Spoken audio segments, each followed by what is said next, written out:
So guys, कल मैंने channel पे एक पोल डाला था और वहाँ पे मैंने कहा था कि which type of router are you using. तो 16% यूज़र्स ने सिंगल बैंड पे क्लिक किया है, 58% यूज़र्स ने डुअल बैंड पे क्लिक किया है, 9% यूज़र्स ट्रिपल बैंड पे क्लिक किया है और 17% यूज़र्स आई डोंट नो पे क्लिक किया है। मतलब बहुत से यूज़र्स अभी भी ऐसे हैं जिन लोगों को पता ही नहीं कि सिंगल बैंड या फिर डुअल बैंड होता क्या है। सो गाइज, मेन टॉपिक पे आने से पहले मैं आपको बता देना चाहता हूँ कि अगर आपके पास मिनिमम 20 Mbps का प्लान नहीं है या फिर आपका जो एग्जिस्टिंग राउटर है वो 3-4 साल पुराना नहीं हुआ है अभी तक, आपने अभी भी एक सिंगल बैंड राउटर ख़रीदा है, तो अपग्रेड करने की कोई ज़रूरत नहीं है। ठीक है, जो अभी आपके पास है राउटर उससे ठीक ठाक काम चल जाएगा। अगर आपके पास मिनिमम 20 Mbps कनेक्शन नहीं है और आपने अभी भी एक राउटर लिया है तो ही ठीक है, लेकिन आपका राउटर अगर 3-4 साल पुराना हो चुका है ऑलरेडी तो आपको अपग्रेड करने की ज़रूरत है। और क्यों अपग्रेड करने की ज़रूरत है वही मैं आज आपको इस वीडियो में बताऊंगा। और हाँ, ये वीडियो देखने के बाद अगर आपका मन हुआ कि हाँ मुझे एक सिंगल बैंड से डुअल बैंड में शिफ्ट कर लेना चाहिए, लेकिन आप कंफ्यूज हो कि कौन सा राउटर अभी मार्केट में नया आया है या फिर कौन सा आपको लेना चाहिए, तो आपके हेल्प के लिए मैंने डिस्क्रिप्शन बॉक्स में सारा प्राइस रेंज के हिसाब से डुअल बैंड राउटर्स का या फिर ट्रिपल बैंड राउटर्स का परचेस लिंक, जो बेस्ट परचेस लिंक्स है वो डाल दिया है, तो वहाँ पे जाके आप देख सकते हैं। फिर भी अगर आपके मन में कोई भी कन्फ्यूजन हो या फिर कोई क्वेरी हो कि किसी भी राउटर को लेके, तो मुझे कमेंट करके भी पूछ सकते हैं या फिर मुझे आप डायरेक्टली इंस्टाग्राम पे भी मैसेज कर सकते हैं। I will definitely help you out. ठीक है,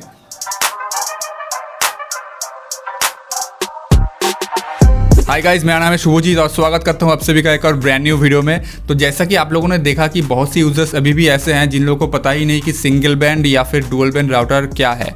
तो उन लोगों को पहले बता दूं कि सिंगल बैंड राउटर में आपको एक ही बैंड सपोर्ट मिलता है, दैट इज़ 2.4 GHz। ठीक है, और डुअल बैंड राउटर में आपको 2 बैंड का सपोर्ट मिलता है, दैट इज़ 2.4 + 5 GHz।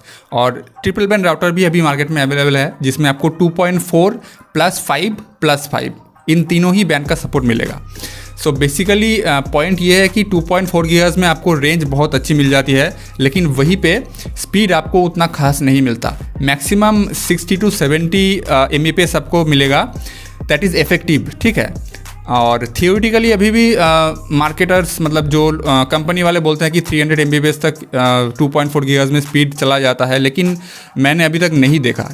और 5 GHz पे आपको रेंज उतना अच्छा नहीं मिलता, लेकिन वहीं पे स्पीड बहुत ज़्यादा मिलता है। सो 5 GHz पे अभी भी कंपनी वाले बोलते हैं कि 867 Mbps तक 5 GHz मैक्सिमम स्पीड थ्रो कर सकता है।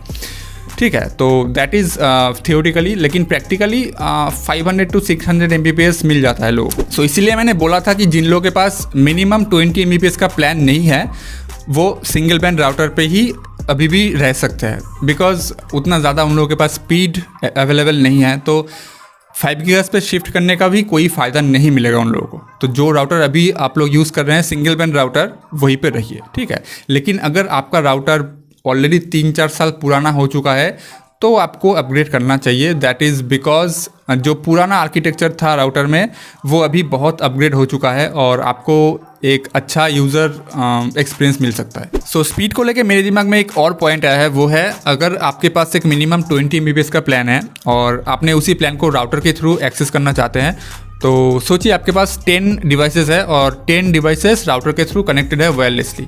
तो राउटर जो करेगा वो है 10 डिवाइस में वो डिवाइड कर देगा उसी 20 Mbps स्पीड को। तो सोचिए each and every device will get 2 Mbps each. ठीक है, लेकिन अगर आपके पास ज़्यादा स्पीड नहीं है तो एक अच्छा राउटर लेने का भी कोई फ़ायदा नहीं, बिकॉज वो राउटर भी क्या करेगा अगर आपके पास स्पीड ही नहीं है। सो राउटर का जो मूल मतलब फूड है वो है स्पीड। अगर आप उसमें स्पीड दोगे तो वो राउटर इजीली किसी भी मतलब मैक्सिमम यूज़र्स को अच्छे से इंटरनेट स्प्रेड कर पाएगा, लेकिन उसमें अगर आप स्पीड ही नहीं दोगे तो वो कैसे मतलब करने देगा स्पीड।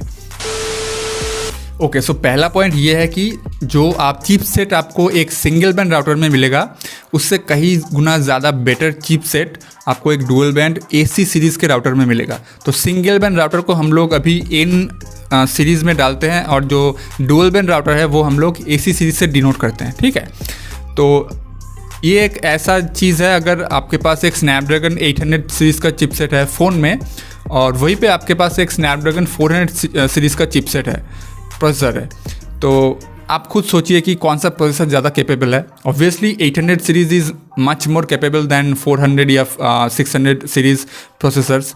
तो इसीलिए जो AC सीरीज़ के डुअल बैंड राउटर्स हैं वो N सीरीज़ के सिंगल बैंड राउटर्स से ज़्यादा हैंगिंग इशू में प्रॉब्लम नहीं करते। लेकिन अभी भी कुछ ऐसे डुअल बैंड राउटर मिलते हैं मार्केट में जो हैंगिंग इशू मैंने देखा है।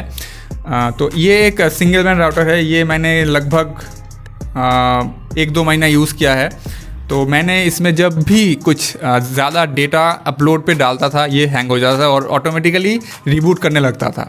लेकिन अभी मैं एक AC सीरीज़ का राउटर यूज़ कर रहा हूँ, उसमें अभी तक मुझे ये प्रॉब्लम नहीं हुआ है। सो अभी भी टेस्टिंग जारी है, देखते हैं कि ये राउटर कैसा परफॉर्मेंस देता है।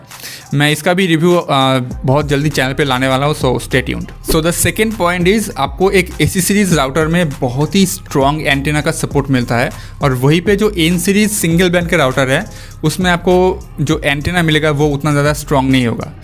आई कैन डेफिनेटली से विथ माई एक्सपीरियंस कि जो AC सीरीज़ के राउटर है उसका जो एक एंटीना कैपेबल है वो एक N सीरीज़ के नॉर्मल जो बिल्कुल बेसिक राउटर्स होते हैं वो 2 एंटीना एक साथ उतना कैपेबल नहीं होता और रेंज भी आपको उतना ज़्यादा मिलेगा नहीं compare to AC series routers. So guys यहाँ पे एक और पॉइंट आ जाता है, दैट इज़ इफेक्टिव रेंज और रेंज, ये दोनों अलग है, ठीक है। कभी भी इफेक्टिव रेंज को आप लोग रेंज से कंपेयर नहीं कर सकते, बिकॉज हम लोग रेंज उसको कहते हैं जो एंटेना से लेके मैक्सिमम दूर तक उस सिग्नल को किसी राउटर थ्रो कर सकता है, ठीक है। और इफेक्टिव रेंज वो है जितनी दूर तक आप लोग इंटरनेट को एक्सेस कर सकते हैं। So effective range is directly proportional to internet speed. क्यों? दैट इज़ बिकॉज अगर आपके पास एक 10 Mbps का प्लान है तो राउटर से थोड़ी देर दूर जाने के बाद ही आपको शायद kbps में स्पीड मिलना शुरू हो जाएगा। लेकिन वहीं पे अगर आपके पास एक 100 Mbps का प्लान है तो इसी एंटेना से आपको थोड़ी देर मतलब बहुत दूर जाने के बाद भी शायद वहाँ पे MB में स्पीड मिलेगा, 10 MB to 20 MB। सो इसी को हम लोग इफेक्टिव रेंज बोलते हैं। So effective range internet speed से डायरेक्टली प्रोपोर्शनल है, तो इंटरनेट स्पीड जितना ज़्यादा होगा आपको इफेक्टिव रेंज उतना ज़्यादा मिलेगा। सो अगर आपके पास इंटरनेट स्पीड बहुत अच्छा है तो इफेक्टिव रेंज भी धीरे धीरे बढ़ता रहता है, ठीक है। So the number 4 point is better RAM management. आपको एक AC सीरीज़ राउटर में, डुअल बैंड राउटर में जो रैम मिलता है, अभी फ़िलहाल DDR3 रैम भी मिलना स्टार्ट हो गया है। और N सीरीज़ में तो राउटर में जो रैम मिलता है हम लोगों को वो कौन से सीरीज़ का है वो अभी तक वो लोग कंपनी वाले कुछ बोलते ही नहीं, so we don't know. Basic RAM देते हैं शायद वो लोग, सो इसीलिए रैम मैनेजमेंट भी उतना ज़्यादा खास नहीं होता N series router compare to AC series routers.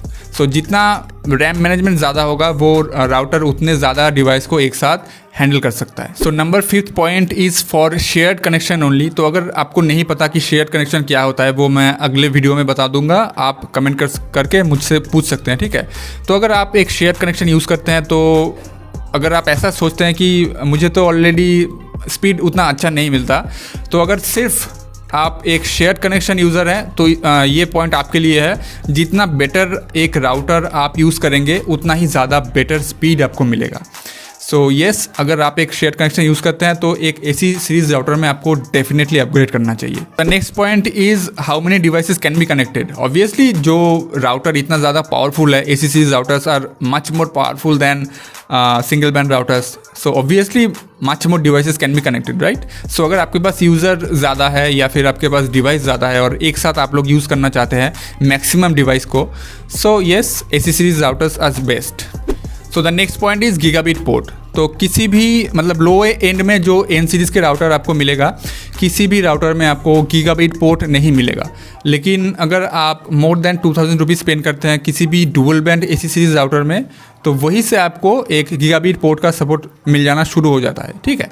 तो अगर आपको गीगाबिट पोर्ट चाहिए और आप LAN केबल के थ्रू किसी भी इंटरनेट कनेक्शन को शेयर करना चाहते हैं तो आपके लिए बेनिफिशियल रहेगा। अदरवाइज़ जो वाईफाई सिग्नल आपको AC सीरीज़ में मिलता है वो तो आपको 867 Mbps मैक्स मिल ही जाएगा। सो the next point is wireless security. तो ये एक ऐसा पॉइंट है जो बहुत से लोग अभी भी ऐसे हैं जो लोग बिल्कुल नेगलेक्ट करते हैं, बिल्कुल भी ध्यान नहीं देते, लेकिन इस पर आपको ध्यान देना चाहिए, ठीक है। तो जो लेटेस्ट टेक्नोलॉजी अभी है दैट इज़ WPA3, और WPA2 भी है, WPA है, इससे पहले था WEP। तो इन सब के बारे में भी मैं डिटेल में एक वीडियो बनाने वाला हूँ, तो स्टे ट्यून करना उस वीडियो के लिए। सो अगर आपको WPA3 मिल जाए तो फिर बहुत ही अच्छी बात है, लेकिन अगर आपको मिनिमम WPA2 मिलता है किसी भी राउटर में, then that is sufficient for you. तो जो पुराने राउटर थे सिंगल बैंड राउटर, उसमें मैंने देखा है सिर्फ WPA ही मिलता है। WPA2 तक अगर मिल जाता तो ठीक है, लेकिन आपके पास अगर WPA2 मिनिमम नहीं है तो आपको अभी टाइम आ गया कि आप एक AC सीरीज़ राउटर में अपग्रेड कर लें, बिकॉज AC सीरीज़ राउटर में सभी में ऑलमोस्ट आपको WPA2 का सपोर्ट तो मिलेगा ही, और WPA3 आना भी स्टार्ट हो चुका है। सो the next point is about advance technology. जो नए टेक्नोलॉजी अभी जो कंपनीज है वो अपने AC सीरीज़ राउटर्स में इनपुट कर रहे हैं या फिर देना स्टार्ट कर रहे हैं, ठीक है।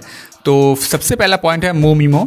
सो MoveMemo क्या है, इससे रिलेटेड मैं एक वीडियो ऑलरेडी बना के रखा है, तो वो वीडियो आप लोग देख लेना। मैं उसका link description box and I button पे दे दूंगा, तो वहाँ पे क्लिक करके आप देख सकते हैं। सो इसमें आपको MoveMemo मिलेगा, OFDMA मिलेगा, इससे और जो पॉइंट्स है like parental controls, VPN servers, ऐसे बहुत से चीज़ें हैं, छोटी छोटी चीज़ें, air time fairness, then wireless radio support, ऐसे बहुत से चीज़ें हैं। तो इन सब को लेके भी मैं एक छोटा वीडियो बनाऊंगा, सो लेट्स सी। तो ये सब चीज़ें आपको एक AC सीरीज़ राउटर में मिल जाएंगे, ठीक है, लेकिन किसी भी सिंगल बैंड राउटर में ये सब आपको इन सब चीज़ों का सपोर्ट नहीं मिलेगा। सो ऑब्वियसली जब इतने सारे सर्विसेज आपको एक 1500 या 2000 रुपीज़ राउटर में मिल रहा है, वहीं पे आप एक सिंगल बैंड राउटर यूज़ कर रहे हैं, तो इन सब चीज़ों को मिला के जो यूज़र एक्सपीरियंस है वो बहुत ज़्यादा इन्हेंस हो जाता है। मैं खुद बहुत दिनों से एक सिंगल बैंड राउटर यूज़र रहा हूँ, और वही से मैंने जब एक डुअल बैंड पे शिफ्ट किया है, तो जो स्पीड में डिफरेंस है, जो यूज़र एक्सपीरियंस में डिफरेंसेस है, बहुत ही अच्छी तरह से मुझे अभी महसूस हो रहा है। सो इसीलिए मैं किसी भी यूज़र को यही सजेस्ट करता हूँ कि अगर आप एक नए राउटर लेने वाले हैं तो डेफिनेटली अगर आप 1000 रुपीज़ इन्वेस्ट करने जा रहे हैं, then I always suggest him और हर कि प्लीज़ 500 रुपीज़ और दे दो और एक डुअल बैंड राउटर ले लो, बिकॉज राउटर एक ऐसी चीज़ है जो फ्यूचर प्रूफ होना चाहिए, और most of the routers are coming with 3 years of warranty. तो ख़राब होने की कोई भी टेंशन नहीं है, अगर ख़राब हो भी गया तो आप इजीली उसको रिप्लेस भी कर सकते हैं, राइट।